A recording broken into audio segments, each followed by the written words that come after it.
Hello friends, welcome to my channel. இன்றைக்கி நம்ம சேனலில் வாயில் வச்சோன்னே கரையிற மாதிரி ஒரு சூப்பரான ஒரு ஸ்வீட் ரெசிபி தாங்க பார்க்க போகிறோம்.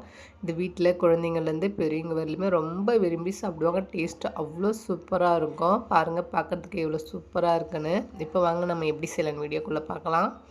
இப்போ பார்த்திங்கன்னா ஒரு 1/2 லிட்டர் பால் எடுத்து இந்த மாதிரி நல்லா காய்ச்சி எடுத்துக்கோங்க, தண்ணி எதுவும் சேர்க்காமல். இப்போ அது அப்படியே இருக்கட்டும். இப்போ ஸ்டவ்வில் ஒரு பேன் வச்சுக்கோங்க. 2 ஸ்பூன் அளவுக்கு நெய் சேர்த்துக்குங்க. நெய் நல்லா காஞ்சதும் ஒரு 3/4 கப் அளவுக்கு நம்ம ரவை சேர்த்துக்கலாம். சேர்த்துட்டு நல்லா வறுத்து விட்டுக்கலாம். ஒரு 2 நிமிஷத்துக்கு நம்ம லோ ஃப்ளேம்லேயே வச்சுட்டு நல்லா ரவையை வறுத்து விட்டுக்கலாம். ஹை ஃப்ளேமில் வைக்காதீங்க, டக்குன்னு கருகிடும்.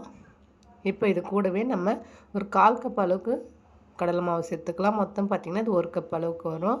இப்போ சேர்த்துட்டு ஒரு 3 நிமிஷத்துக்கு நல்லா லோ ஃப்ளேம்லேயே வறுத்து விடுங்க. பாருங்கள், இந்த அளவுக்கு நல்லா வறுபட்டு வாசனை வரும். அந்த அளவுக்கு நம்ம வறுத்து விட்டுக்கலாம். கலர் நிறம் மாறக்கூடாது.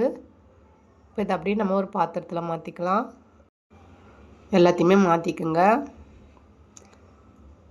இப்போ இதில் நம்ம காய்ச்சி வச்சுருக்க பால் சேர்த்துக்கலாம். 2.5 கப் அளவுக்கு இது கரெக்டாக இருக்கும். 1/2 லிட்டர் பால் அப்படியே கரெக்டாக இருக்கும். இப்போ எல்லாத்தையும் சேர்த்துட்டு நம்ம கரண்டி வச்சுட்டு நல்லா கலந்து விடுங்க. கட்டி எதுவும் இல்லாமல் நல்லா கலந்து விட்டுக்குங்க. இந்த அளவுக்கு பால் இது கரெக்டாக இருக்கும். இப்போ எல்லாத்தையும் நல்லா கலந்து விட்டுட்டு ஒரு மூடி போட்டு அப்படியே விட்டுருங்க ஒரு 5 மினிட்ஸ். இப்போ ஸ்டவ்வில் ஒரு பேன் வச்சுக்கோங்க. 2 ஸ்பூன் அளவுக்கு நெய் சேர்த்துக்குங்க. நெய் நல்லா காஞ்சதும் 1 கப் அளவுக்கு நம்ம சர்க்கரை சேர்த்துக்கலாம். இது கரெக்டாக இருக்கும். இப்போ நல்லா கலந்து விட்டுங்க. சர்க்கரை பார்த்திங்கன்னா நல்லா கரைஞ்சி வரணும். இப்போ பாருங்கள், லைட்டாக கரைஞ்சி வருது பாருங்கள். நல்லா கலந்து விட்டுக்கிட்டே இருங்க. கோல்டு கலரில் நல்லா மாறி வரும். ஹை ஃப்ளேமில் வச்சிங்கன்னா டக்குன்னு கலர் மாறிடும். இந்த அளவுக்கு நல்லா சக்கரை கரைஞ்சா இருக்குது. நம்ம ரெடி பண்ணி வச்சுருக்க ரவை பால் சேர்த்துக்கலாம். சேர்த்துட்டு நல்லா கலந்து விட்டுக்கலாம். அடுப்பு தீயை குறைச்சி வச்சுட்டு சேர்த்துக்குங்க, இல்லைன்னா மேலே தெரிக்கும். இப்போ அப்படியே நல்லா கலந்து விட்டுக்குங்க. பாருங்கள், இது கொஞ்ச நேரத்தில் நல்லா கெட்டியாகிடும். இப்போ இதில் வாசனைக்கு ஒரு 1/4 ஸ்பூன் அளவுக்கு ஏலக்காய் தூள் சேர்த்துக்குங்க. வாசனை நல்லாயிருக்கும். சேர்த்துட்டு நல்லா கலந்து விட்டுக்கிட்டே இருங்க.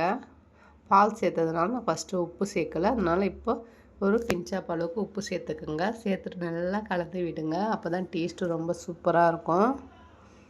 இது கூடவே ஒரு ஸ்பூன் அளவுக்கு நெய் சேர்த்துக்கோங்க. உங்களுக்கு தேவைன்னா கூட நீங்கள் நெய் சேர்த்துக்கலாம். சேர்த்துட்டு நம்ம அப்படியே நல்லா கலந்து விட்டுக்கலாம். நல்லா பேனில் ஒட்டாமல் நல்லா திரண்டு வந்துடுச்சு பாருங்கள். சூப்பராக கெட்டியாகிடுச்சு பாருங்கள். இந்த அளவுக்கு நல்லா கெட்டியான பிறகு நம்ம ஸ்டவ் ஆஃப் பண்ணிடலாம். அவ்வளோதாங்க ஃப்ரெண்ட்ஸ், சூப்பராக டேஸ்ட்டாக ரெடி ஆகிடுச்சு. இப்போ ஒரு பிளேட்டில் ஒரு ஸ்பூன் அளவுக்கு நெய் சேர்த்து நல்லா ஸ்ப்ரெட் பண்ணி விட்டுருங்க. இப்போ நம்ம ரெடி பண்ணி வச்சுருக்க ஸ்வீட் சேர்த்துக்கலாம். சேர்த்துட்டு நல்லா சமப்படுத்தி விட்டுக்குங்க. உங்கள்கிட்ட கேக் டின் இருந்தால் கூட நீங்கள் யூஸ் பண்ணிக்கலாம்.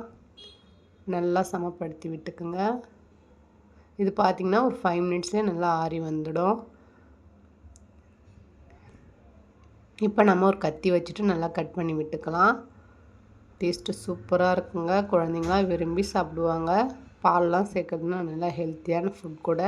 கண்டிப்பாக ட்ரை பண்ணி பாருங்கள். ட்ரை பண்ணி பார்த்துட்டு உங்கள் கமெண்ட்டுக்குள்ளே சொல்லுங்கள். இந்த வீடியோ உங்களுக்கு பிடிச்சிருந்தா வீடியோவை ஷேர் பண்ணுங்கள், கமெண்ட் பண்ணுங்கள், சப்ஸ்கிரைப் பண்ணுங்கள். தேங்க்ஸ் ஃபார் வாட்சிங் ஃப்ரெண்ட்ஸ்.